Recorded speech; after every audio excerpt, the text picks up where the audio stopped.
नाम हुआ। देवता प्रसन्नचित्त हो गए, आनंदित हो गए। प्रसन्नचित्त होकर देवताओं ने पुष्पों की वृष्टि करना प्रारंभ करी, घी के दिए जलाए, पवित्र नदियां, मावड़ी, तालाब, आंवले का वृक्ष, बेलपत्र का वृक्ष, पीपल का वृक्ष, बट का वृक्ष, सुंदर सुंदर वृक्षों के नीचे जाकर दीप प्रज्वलित करना प्रारंभ करा। लक्ष्मी ऊपर से निहार रही थी। भगवान देवादिदेव महादेव, पशुपति नाथ, त्रिपुरारी शंकर भगवान ने लक्ष्मी को बुलाया। बड़ी सुंदर सेविका है मां लक्ष्मी। भगवान नारायण शंकर की बड़ी आराधना करती, बहुत आराधना। शिव जी ने कहा, लक्ष्मी तुम ऊपर से निहार रही हो, बात क्या है? लक्ष्मी जी कहती हैं, नारायण की आज्ञा नहीं, अभी मैं दीप पर्व पर नीचे गई थी मृत्युलोक में, पर इस पर्व पर नहीं आ सकती। देवादिदेव महादेव ने कहा, सुनो लक्ष्मी, दीपावली के दिन संसार के मनुष्य दीप लगाकर अपनी दिवाली मनाते हैं। जिस दिन मैंने त्रिपुरासुर का संहार करा, त्रिपुरारी बना, आज सारे देवताओं ने दिवाली मनाई है।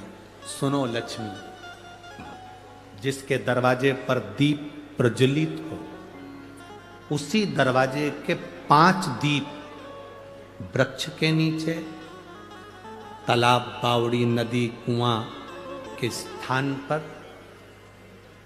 किसी शिव मंदिर की चौखट पर, अपने घर के बाहर के चौक पर, तुलसी के क्यारे पर, जिसके द्वार से ये 5 दीप निकल कर जाएं, लक्ष्मी तो देव दीपावली के दिन उनके घर में प्रवेश करना, तो वर्ष भर निकल कर बाहर मत जाना, साल भर निकल कर बाहर मत जाना। दीपावली के दिन जितना लक्ष्मी का प्रभाव है, उससे 1000 गुना जाना प्रभाव लक्ष्मी जी का देव दीपावली के दिन होता है। देव दीपावली बहुत प्रभाव।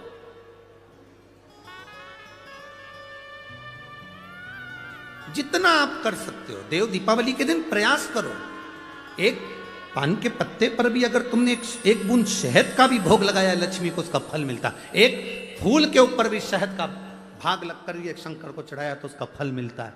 महाराज 7 दीप परिंदे के पास, हंडे के पास, मटके के पास लगाए हैं, 7 पुष्प रखकर उसका भी फल मिलता है। देव दीपावली के दिन पंचदीप का भी फल मिलता है। देव दीपावली के दिन भूल से भी एक बेलपत्र अशोक सुंदरी के स्थान पर कोई कुंवारा व्यक्ति जिसकी शादी नहीं हो रही, 40 साल का हो गया, ब्याह नहीं हो रहा, संबंध नहीं आ रहा है, बेटा बेटी, एक बेलपत्र जिस बेलपत्र की नोक डंडी जहां से पानी बहता है उस ओर हो और पत्ती का मुंह महादेव की ओर हो, अशोक सुंदरी की जगह पर अगर समर्पित कर दे तो अगले वर्ष की देव दीपावली के पहले उसका संबंध और शादी हो जाती। महाराज शिव तत्व की तरी प्राप्त। देव दीपावली कोई साधारण दीपावली है, जीव के कल्याण के लिए भगवान त्रिपुरारी बनकर प्रकट हुए। समय आया, आगे वर्णन आता है। भगवान श्री गणेश जी महाराज का मंगल विवाह रिद्धि से एक देव दीपावली आती है। कभी तुम लोगों ने पढ़ा? पंचांग में, कैलेंडर में उसका वर्णन आता है। पढ़िए देव दीपावली? अरे बोलो तो जम के, पढ़िए। एक देव दीपावली आती है, एक दीपावली, एक देव दीपावली। इन दोनों दीपावली के दिन अगर प्रयास करना, अगर बहुत कष्टमय जीवन चल रहा हो, फैक्ट्री भी ना चले, दुकान भी ना चले, व्यापार भी ना चले और कर्जा बढ़ते जा रहा हो, टेंशन ही टेंशन पूरी जिंदगी में हो रहा हो, कहीं से संपदा आ नहीं रही हो, धक्के की जिंदगी चल रही हो, तो एक बार मधु का प्रयोग कर कर देखना।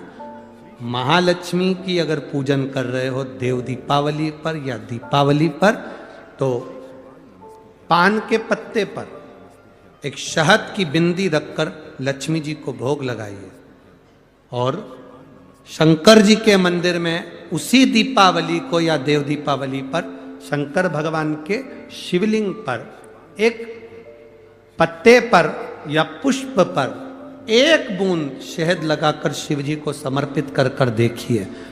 अगला वर्ष तक इंतजार करना, बाबा आपकी जिंदगी में 4 चांद ना लगा दो उस मधु के बल पर, तो आनंद के लिए प्रयास करिए। मधु में क्या बल है, ये शिव महापुराण की कथा कर रही है। लक्ष्मी जी को श्राप दिया गया, तू अश्व की योनि में जाएगी, अश्वी बनेगी, घोड़ी बनेगी। भगवान नारायण ने लक्ष्मी को पृथ्वी पर भेज दिया। लक्ष्मी जी पूरी रात्रि, अमावस्या की रात्रि अंधेरे में भ्रमण कर रही हैं, कहीं उनको जगह नहीं मिली। एक दरवाजा खुला था, दीपक टिमटिमा रहा था, लक्ष्मी जी उसमें प्रवेश कर गई। बूढ़ी माँ कपड़े बना रही थी, भोजन मंगा, भोजन था नहीं। बूढ़ी माँ ने शहद का डब्बा ढूंढ लिया, मधु की डब्बी ढूंढ ली। उस मधु की डब्बी को, उस शहद की डब्बी में से थोड़ा सा मधु लाकर लक्ष्मी जी को दे दिया। थोड़ा सा मधु लाकर, थोड़ा सा शहद लाकर लक्ष्मी जी को दिया। शिव कथा कर रही है, भगवान शंकर का संवाद कर रहा। मधु, शहद, एक शिवजी पर और एक माता लक्ष्मी पर। देवों में देव जो है वो महादेव है, और देवियों में जो देवी की रूप है महालक्ष्मी। इन दोनों को शहद का प्रयोग सुख देता है।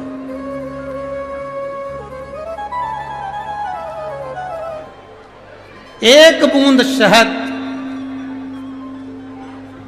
एक बूंद शहद देवाधिदेव महादेव को चढ़ाया, उसका फल है। एक बूंद शहद माता लक्ष्मी को चढ़ाया, उसका फल है। शिव महापुराण की कथा कहती है, बूढ़ी माँ का पूरा मकान जो झोपड़ा था वो पूरा बन चुका था, पूरा। एक बूंद शहद माँ लक्ष्मी चाटी।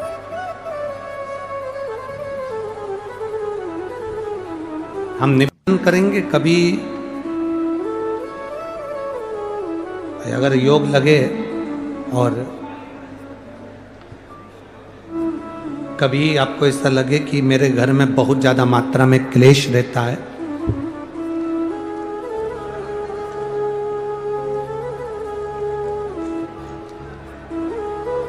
बहुत ज्यादा मात्रा में क्लेश रहता हो, बहुत झगड़ा, परिवार में विवाद, तो प्रयास करा करो, जब आप देवाधिदेव महादेव को जल चढ़ाने के लिए जाएं और प्रदोष का यदि दिन हो, या महीने की शिवरात्रि हो, या प्रदोष का दिन हो, तो उंगली में ही भले एक उंगली में जरा सा शहद लगा कर ले जाओ और अशोक सुंदरी वाली जगह पर और शिवलिंग पर उस शहद को लगाकर जल चढ़ाने का प्रयास करो। आप दो प्रदोष या 2 महीने की शिवरात्रि अगर आपने कर ली, अपने आप आपके घर में क्लेश समाप्त होता चले जाएगा, शांति बनना प्रारंभ हो जाएगा। शहद में वो फल है, मधु में वो फल है। माता लक्ष्मी को सबसे ज्यादा प्रिय प्रसाद कौन कौन सा होता है? जल्दी बोलो जरा, जल्दी से बताओ। माता लक्ष्मी का प्रिय प्रसाद कौन सा है? कोई कहेगा खीर, कोई कहेगा सीरा हलवा, कोई कहेगा सिंघाड़ा, कोई कहेगा सीताफल, कोई कहेगा फल। पर माता लक्ष्मी के लिए सर्वश्रेष्ठ अगर कोई पकवान है, माता लक्ष्मी के लिए अगर सर्वश्रेष्ठ यदि कोई भोग है, अगर कोई ने किसी दीपावली के दिन अगर लक्ष्मी जी को शहद का यदि भोग लगाया है, तो उसके घर में कभी गरीबी नहीं आ सकती, वो उन्नति की ओर बढ़ता है। अब दुनिया के लोग क्या करते हैं? दीपावली के दिन पकवान बनाते, गुजिया बनाते, चक्की बनाते, बर्फी बनाते, लड्डू बनाते, बाजार से मिठाई लाते, पकवान बनाते, खीर बनाते, हलवा बनाते। दुनिया का सारा भोग माता लक्ष्मी को दीपावली के दिन लगाते हैं, पर बहुत कम लोग होते हैं जो लक्ष्मी जी को शहद का भोग लगाते हैं। मेरे हिसाब से तो यहाँ भी जितने बैठे होंगे, इसमें भी कुछ ही होंगे गिने चुने जो लक्ष्मी जी को शहद का भोग लगाते है। कोई है शहद का जो भोग लगाते लक्ष्मी जी को, तो लक्ष्मी जी को शहद का भोग लगा। लक्ष्मी को शहद की प्रियता, मधु की प्रियता, वो आनंदता देता। शिव महापुराण की कथा कहती है, भगवान शंकर का पावन चरित्र कर रहा है। शिव महापुराण वर्णन कर रही है, भगवान ब्रह्मा जी ने भगवान नारायण से कहकर एक विशाल पर्वत का मंथन करा। कार्तिक की पूर्णिमा के दिन जो व्यक्ति किसी जलाशय पर, नदी, तालाब